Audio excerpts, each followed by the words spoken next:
Hello guys, एक बार फिर से हमारे यूट्यूब चैनल उमेर स्मार्ट स्टडी में आप लोग का स्वागत है।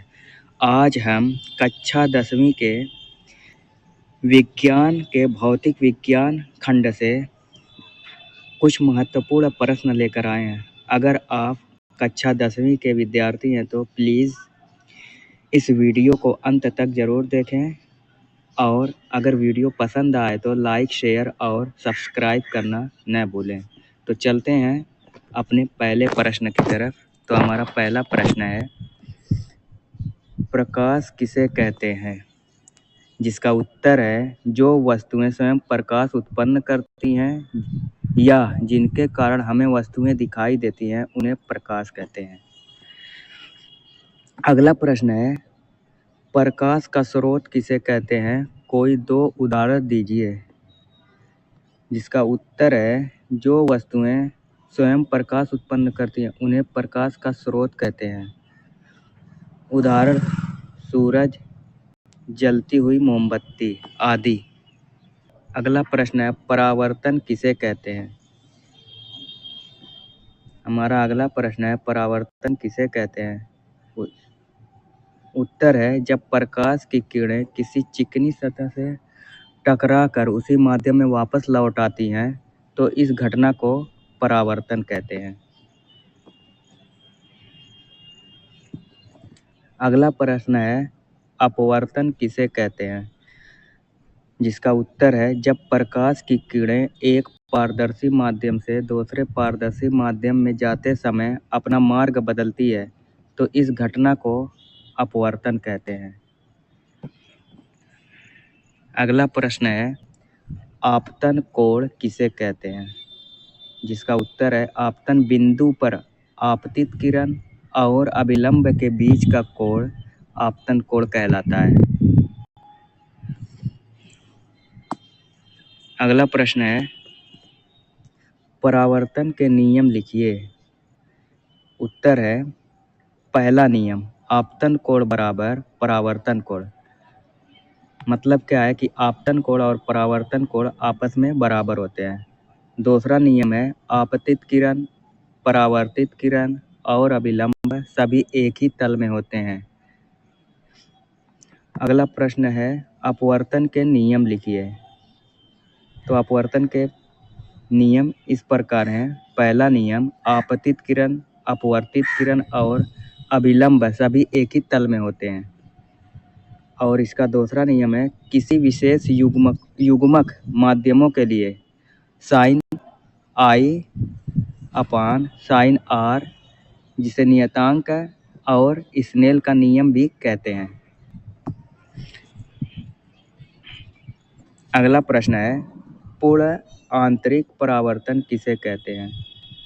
तो इसका उत्तर है, जब प्रकाश सांद्र माध्यम से विरल माध्यम में जाता है और आपतन कोण क्रिटिकल कोण से अधिक होता है तब प्रकाश पूरी तरह परावर्तित हो जाता है। इस घटना को पूर्ण आंतरिक परावर्तन कहते हैं। अगला प्रश्न है,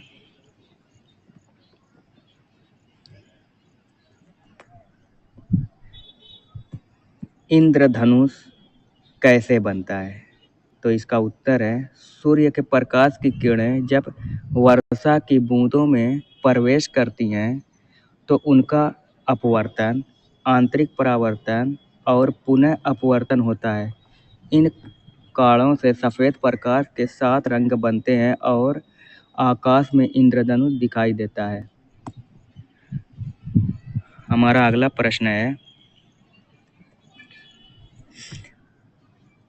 प्रकाश की चाल निर्यात में कितनी होती है? ऑप्शन ए है,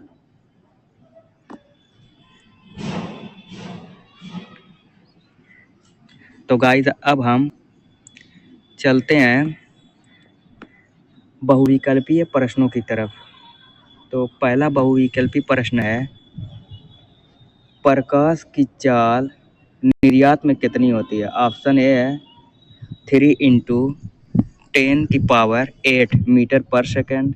ऑप्शन बी है 3 × 10⁶ मीटर पर सेकेंड। और ऑप्शन सी है 3 × 10⁵ मीटर पर सेकेंड। और ऑप्शन डी है 3 × 10⁻⁷ मीटर पर सेकंड। तो इसका राइट आंसर होगा ऑप्शन ए 3 × 10⁸ मीटर पर सेकंड। प्रश्न 2 है प्रकाश के परावर्तन का नियम कितने हैं? ऑप्शन ए है 1, ऑप्शन बी है 2, ऑप्शन सी है 3, ऑप्शन डी है 4। तो इसका राइट आंसर होगा ऑप्शन बी 2। अगला प्रश्न है आपतन कोण और परावर्तन कोण में क्या संबंध होता है? तो ऑप्शन ए है आपतन कोण ग्रेटर देन परावर्तन कोण, ऑप्शन बी है आपतन कोण लेस देन परावर्तन कोण, ऑप्शन सी है आपतन कोण और परावर्तन कोण बराबर होता है और ऑप्शन डी है कोई संबंध नहीं। तो इसका राइट आंसर होगा आपतन कोण बराबर परावर्तन कोण। इसका राइट आंसर सी होगा। अगला प्रश्न है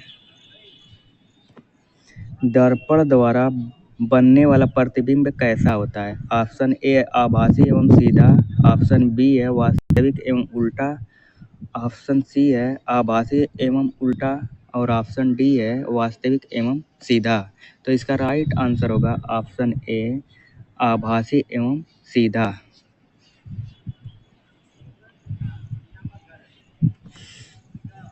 प्रश्न नंबर 5 है उत्तल दर्पण किस प्रकार का प्रतिबिंब बनाता है? ऑप्शन ए आभासी सीधा और बड़ा, ऑप्शन बी है आभासी उल्टा और छोटा, ऑप्शन सी आभासी सीधा और छोटा, ऑप्शन डी वास्तविक सीधा और छोटा। तो इसका राइट आंसर होगा ऑप्शन सी आभासी सीधा और छोटा। अगला प्रश्न है अवतल दर्पण किस स्थिति में वास्तविक एवं उल्टा प्रतिबिंब बनाता है? ऑप्शन ए है जब वस्तुएं फोकस पर हो, ऑप्शन बी है जब वस्तु ध्रुव और फोकस के बीच हो, ऑप्शन सी है जब वस्तु फोकस और वक्रता केंद्र के बीच हो, ऑप्शन डी है जब वस्तु वक्रता केंद्र पर हो। तो इसका राइट आंसर होगा ऑप्शन सी जब वस्तु फोकस और वक्रता केंद्र के बीच हो। अगला प्रश्न है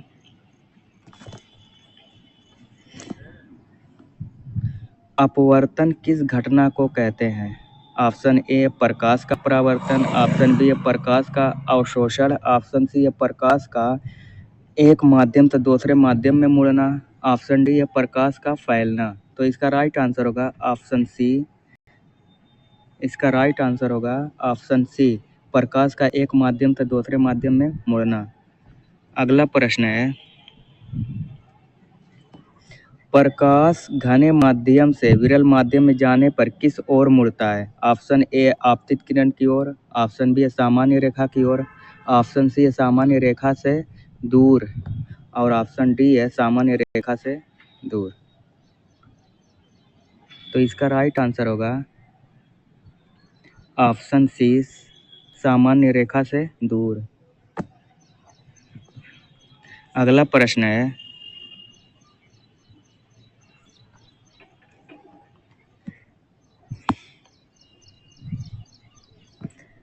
प्रकाश का अपवर्तन किस नियम का पालन करता है? ऑप्शन ए है न्यूटन का नियम, ऑप्शन बी है स्नेल का नियम, ऑप्शन सी है बोयल का नियम और ऑप्शन डी है ओम का नियम। तो इसका राइट आंसर होगा ऑप्शन बी स्नेल का नियम। अगला प्रश्न है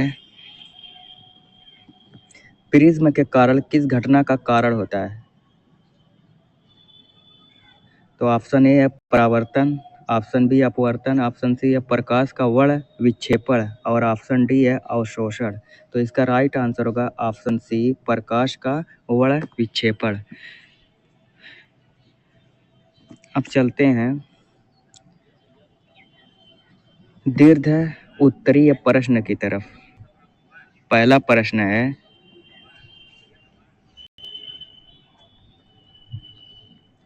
प्रकाश का परावर्तन किसे कहते हैं? परावर्तन के नियम लिखिए तथा इन नियमों की प्रायोगिक जांच संक्षेप में बताइए। तो इसका उत्तर है जब प्रकाश किरणें किसी चिकनी सतह से टकराकर उसी माध्यम में वापस लौट आती हैं तो इस घटना को प्रकाश का परावर्तन कहते हैं।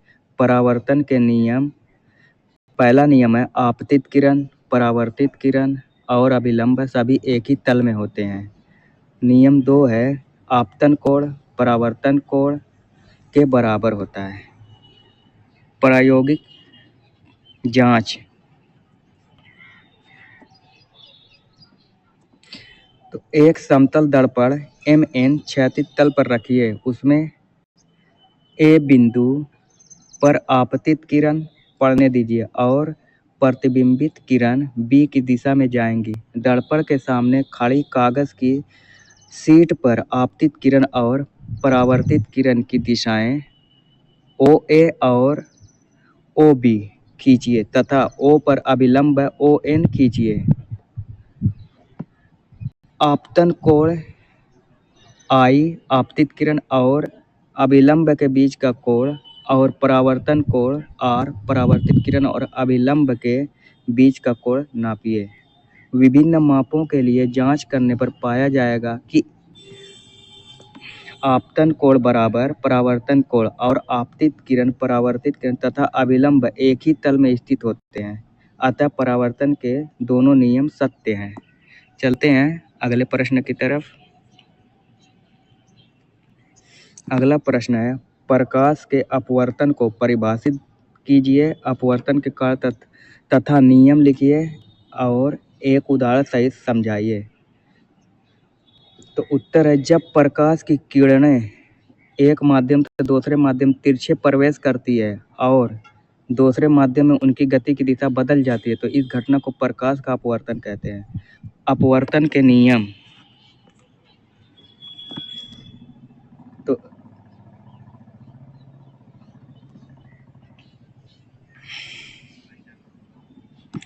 अपवर्तन के कारण दो माध्यमों में प्रकाश की चाल भिन्न भिन्न होती है। एक माध्यम से दूसरे माध्यम में जाते समय प्रकाश की चाल बदल जाती है, इसलिए उसकी दिशा बदल जाती है। इसे ही अपवर्तन का कारण कहते हैं। अपवर्तन के नियम, पहला नियम है आपतित किरण, अपवर्तित किरण और अभिलंब सभी एक ही तल में होते हैं। नियम 2 है किसी विशेष युग्मक माध्यमों के लिए साइन I बटे साइन R जिसे नियतांक है और स्नेल का नियम कहते हैं। उदाहरण है जब हम पानी से भरे गिलास में रखी पेंसिल को देखते हैं तो वह टेढ़ी हुई दिखाई देती है। यह टेढ़ापन प्रकाश के अपवर्तन के कारण होता है। तो दोस्तों ये वीडियो आपको कैसी लगी? अगर ये वीडियो आपको अच्छी लगी तो प्लीज़ लाइक और सब्सक्राइब करें और बेल आइकन दबाना न भूलें। धन्यवाद।